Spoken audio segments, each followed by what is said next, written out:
Hello and welcome back.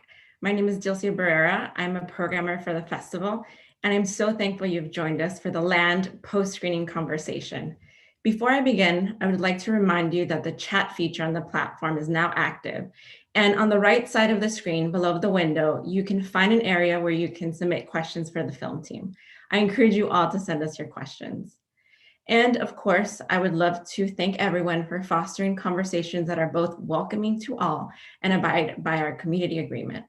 It's definitely a special day because we're joined by director and star of Land, Robin Wright, as well as her co-star, Damián Bichir. Hello, Robin and Damián. Hi, everybody. Welcome to your world premiere conversation. How are you feeling? Pretty great.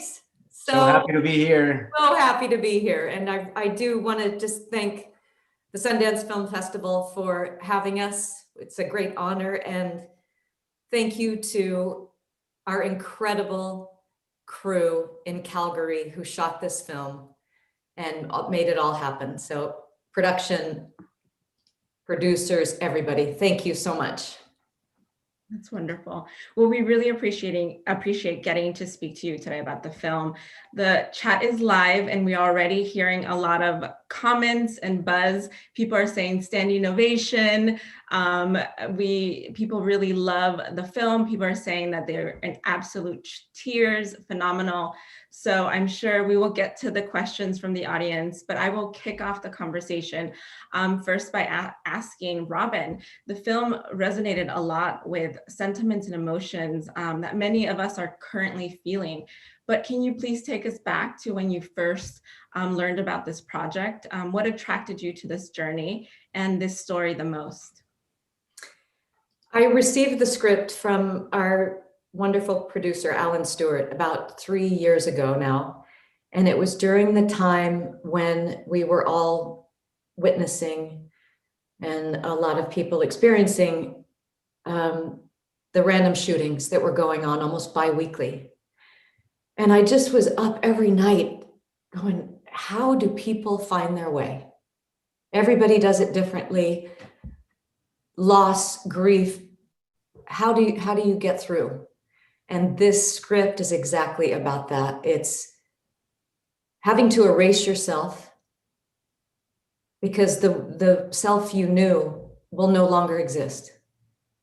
And it's about resilience and hope and the kindness of others. Right. The performances carry a lot of the weight of what you just mentioned. First, Robin, did you know you wanted to play the lead as well as direct? And then can you take us through the journey of finding the right fit from beginning? It was never the intention for me to be in the movie. We just were in a time crunch, basically, with getting financed. We only had a window of time that we could shoot the movie. And in order to do that, we needed an actress available and ready to go an hour ago. It was that kind of thing. So we decided not to take that risk and lose the window. And the producer said, why don't you just act in it? I was like, yep, gonna be there anyway. Okay. And then I saw Damián in A Better Life. And I was so blown away by his performance and his soul. I could feel him. I could see him being Miguel. And then I saw him in A Hateful Eight and was on the floor in hysterics. He was completely silent in the movie and so funny. And I was like, this guy is amazing. We need to see more of him. And he came over to my house. We had an hour-long meeting and he just said, I need to do this part. I said, you're built to play this man. He's a saint, and so are you. Damián, can you describe your first thoughts or why you wanted to be part of this project? I'm just surprised that Robin saw a saint in me. I guess there is a little bit of that, right? You can just you just have to find it. But when I read the script, I I thought I was just lucky to have in one package everything that we actors look for, which is, the human experience and the artistic experience, and to be able to work with fantastic artists, and at the same time finding a beautiful character, so well built and so well designed and so well written. All that together in one piece, it was just a fortune. I was already happy to meet with Robin, being a big admirer of her work. And then for some reason, I just wanted to be a part of this film, her first feature experience. And, whether I had to bring her coffee or be me. So I was ready for both, and I was just very, very happy and lucky to find this project in that particular time of my life. It was indeed a beautiful, beautiful experience. Being up there in those mountains, it's such a healing experience that I think it changes in different ways. Speaking of this healing experience and the friendship, the platonic connection in this film is very special. And of course, it hits different chords at this moment in history. What do you think the film is saying about human connection and the effect of small gestures and what they can have on one another? I was always thinking about that very thing. Why make this movie? Well, make this movie now for that reason. It's a reminder that we do need each other. We do face adversity, and it's generally the compassion and kindness of another person that gets us through that difficult time. And I think we all can resonate with that right now. Damián, do you have anything? Absolutely. It's very clear that most of the problems that we face in modern societies is the nihilism that we have reached. Everyone lives encapsulated in their own bubbles. And it's only when you realize, when you understand that whatever happens to your neighbor and to some other people in some other countries will affect you, is that we really understand that we're in the same boat and we depend on each other. Never better said, than for these times we're living.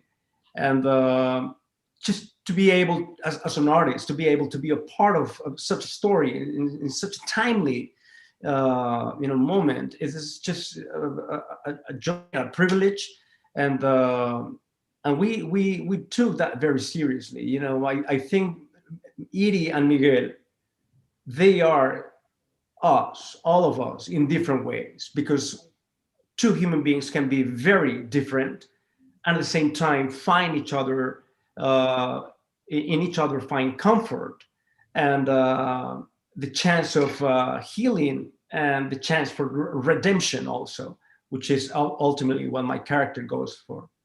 Yeah. And continuing with this idea of healing, a lot of questions are coming in about the setting. So of course, it's beautiful, it's majestic. How authentic was this journey for not only you two, but the entire crew? Where did you shoot? And can you discuss some of the preparations that you guys faced to get into this terrain? Well, I'll open, and Damián, you're going to close with the preparation.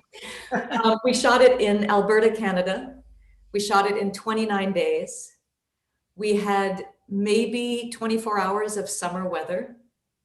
So we had to get every scene that would have been summer in about a day. And then all of a sudden, snow came out of the blue. So it was almost like autumn decided to take a nap, and we just got a dump of snow. So we had to change our schedule at the last minute and let's go shoot everything winter in this week. And then all of a sudden it melts and we have autumn. So we got very lucky, I have to say, even though the unpredictable weather patterns were quite challenging to shoot in. The Calgary crew, they're so experienced. being up on a mountain 8,000 feet up where we had the cabin built. I heard so many times during our shooting from the Canadian crew and all the locals, how lucky they felt that they had to go up that mountain every day and every morning, being from there and being, accustomed to see that beautiful scenery. They were so grateful to be there, to have that chance. And that's one of the beauties of the work we do. We get to go to beautiful places that are not necessarily in your vacation list. not for me though. I'm a city rat, so and then the character Miguel has so many different challenges, and one of them was precisely how contained he is, and how frugal he is in words and emotions and physicality. And then how much of an expert he has to be in order to be a real mountain guy, in order to be able to save Edie and to teach her how to hunt, how to skin a deer, and how to survive up there, and how to fish or, make traps and chop wood. Yeah, you think that's easy. Yeah, watch for your legs. You can chop them off, if you do it wrongly. We were lucky to have a real mountain guy teaching us all of this. And I really thought it was easy, but my first try was really embarrassing. And I almost, chop off my leg. And then, this is the beauty of the process, because you build the character and at the same time, everything you make sure that emotionally is very solid. And also in its physicality, it's so rich and so powerful. Everything I am and everything I know, it's because of my actor, for different roles that I played. And now I think I could survive up there, in a mountain.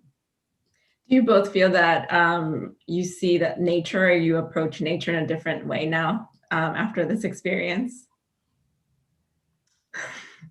I mean, I grew up camping, so knowing the healing properties of nature was a huge statement, meaning nature is a character in this movie for that very reason. I'm sure a lot of people feel bad, especially now being isolated, like Damián was saying, just to get out in the air, on the beach, in the woods, it's medicine. Yeah. I think, this film will change many things in me forever. It was just a perfect timing for me. This is actually the first time I give a tree a hug. I saw this beautiful tree right in front of us when we're talking. There's a scene where Robin and I are talking about, our personal journeys. And then there was this tree the whole day just looking at me. And when we wrapped, I just stood up and I went for a hug, and I stayed there with it. Such a beautiful feeling to hug a tree, and I don't remember ever have done something like that. So yeah, many things have changed. I was not in the movie, but I really can understand that after watching the movie. I also want to hug trees. I really miss nature as well. So I wanted to move on to talk about technical aspects of the film. This is your directorial debut, Robin, but it's not your first time directing. What's the most appealing aspect of being on the other side of the camera and now on directing feature-length films? I mean, in a nutshell, I love the collaboration with all of the departments, because everyone is an architect of this building. We're all in it together. Everyone's helping direct. And to show up every morning and have people bring their ideas to the table, I'm like, wow, I didn't even think about that. That's a genius idea. And just the creative juices that flow together, because as an actor, while it's incredible, it's more a soloist act. You're with yourself, you're doing your homework, and this, it's everybody. It's the whole team. That makes total sense. So I do want to make sure that I get some questions from the chat. So I'm getting fed that there's a lot of questions about the music. Allison wants to know, how did you choose the music for the soundtrack? Mike says the choice of Ben Soul for the music was perfect. Do you want to comment on that? Yes. Alan Stewart, our producer, she turned me on to Time for Three. It's a string trio. And I went with her in New York, one of the oldest churches up in Harlem, and they were playing in the crypt, unplugged, and I was weeping for an hour. Just the most beautiful, soulful, tactile trio I've ever seen. Just so moving. And they had never composed a film before. So Ben Soleil, I had been familiarized with him years and years ago. He basically oversaw and implemented sounds and music with this trio. It was such a gift to have all those guys do the music. It's so moving. Yeah. So we have a question here from Annie. Was it a difficult choice in the writing to hold the details of the loss until the very end? That was actually decided in the editing process. We just felt that we could hold. Mm-hmm. We could let people go on this journey without knowing until the very end. But that was in the last stages of post-production that we decided to do that. Mm-hmm.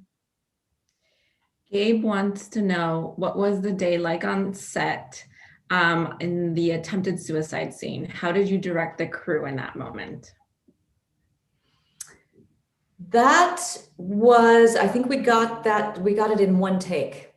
Each of those angles was one take because I dried up after. I was like, oh, I can't cry anymore. I don't want to feel that anymore. And that was it. That was all she wrote. So in those instances when it was a heavy emotional scene, you just clear the cabin out. Mm-hmm. And it was just me and the DP in the room. Speaking about your DP, do you want to speak about the collaboration? Obviously, the film is extremely gorgeous. There's just so much visually luscious scenes. And can you talk about this collaboration with your cinematographer? Bobby Bukowski wrote me the greatest love letter when he heard about this movie and read the script. I had done a movie as an actor that he shot years before. So I knew him, and he is a man of nature. I think he probably sleeps in a tent 265 days out of the year just on his own volition. We talked a lot about films that we both had visions of, like I would like it to look like this in this act of the movie, because it's kind of 3 acts in the film.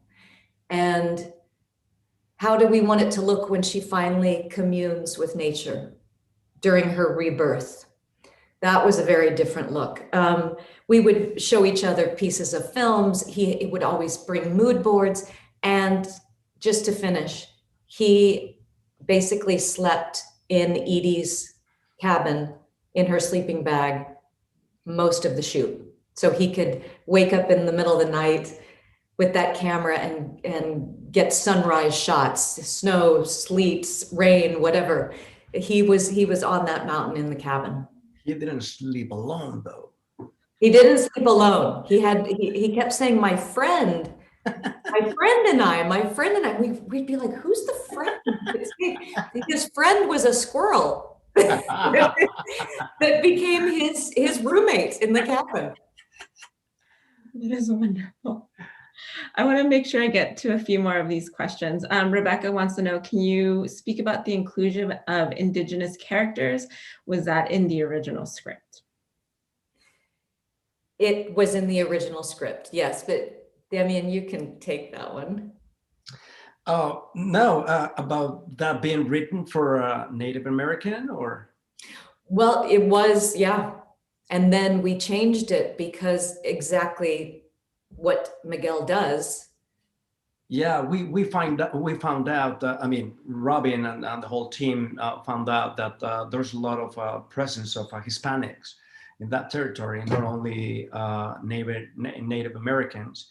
And so they, lucky for me, that's when they switched the character from that into a Mexican guy who actually brings water to the reservations, which is an actual thing that happens. This company called Dig Deep, they do that. That's what they do. There's like, as Miguel says in the film, there's a lot of people with no clean water, and that's exactly how the story was able to be correlated. Wonderful. Aubrey says, I noticed gratitude to a few doctors in the credits. How did you research trauma or grief? Or how did your research on trauma or grief influence your acting or directing choices? Hugely. It was so beneficial to speak to the two doctors, because if you haven't experienced it, it's very difficult to fathom. So trying to process that, not only as a human being, right, where you have empathy, I needed to be told, what are those phases that one goes through? What have you experienced as doctors? The different sides of grief. Mm-hmm. And what does it look like on the other side? So they were very instrumental in helping me feel the vibe of this movie, of rebirth, of resilience. You can get through. There is light at the end of the tunnel. Don't give up hope. Mm-hmm. I think we have time for this last question from Wendy. Well, there's many questions about animals, but I've chosen this one from Wendy. I think the squirrel brought up a lot of questions. In the preview video, you said you had some wildlife encounters. Can you share any stories about that? Damián. No, you go ahead, my friend. You tell that so greatly. So we did not have a real bear in the scene when Edie's in the outhouse, because it wasn't safe to bring the trained bear onto a set where there are wild bears roaming around the cabin area all day long, every day. So we had a bear whisperer on our set every day, because this bear, he went over to the craft service table one day and he got a hamburger. And then he decided, I'm going to go back every day and get another one. So we definitely were on alert pretty much every day until the cold weather hit. Amazing. Any encounters that you remember, Damián? I actually saw one of those kids, wandering around.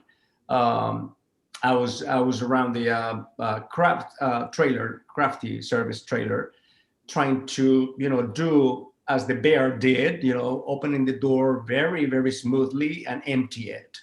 I would do that every afternoon. And then the bear whisperer just called me once and saying, you want to see a bear? Boom! He was right there, like somewhere there, wandering around. And he was, of course, with this horn that you actually have to, make some noise with. So the bear doesn't get close to you. And it was so beautiful to see that in the wild, to see it there. I've seen them only, in zoos before, but just to be there with that creature, my goodness, it's also a very, very healing experience. Wonderful. So if people want to share this film with their friends, where should they go? What should you do? When will we be able to see it wide? Do we have any news on that yet? It's opening in over 1,000 theaters nationwide, February 12th. And eventually it's going to be available, streaming like all of the other films today. Yep. Well, I'm really glad. I can't wait for more people to see it, because we just thought it was wonderful, beautiful, and we're so thankful that you shared it with us and that you came today to speak to us. So I want to thank you both, Robin and Damián, for sharing all your thoughts with us today. Last, I want to just thank our tech team, my colleague John Nine on manning the chat. And of course, I want to thank the Sundance audience for tuning in. Don't forget that pass holders are invited to head over to the film party in New Frontier, where you can continue celebrating this premiere and chatting about it. Thanks everyone, and good night. Good night. Thank you so much. Thank you. Thank you. Bye. Bye. Well.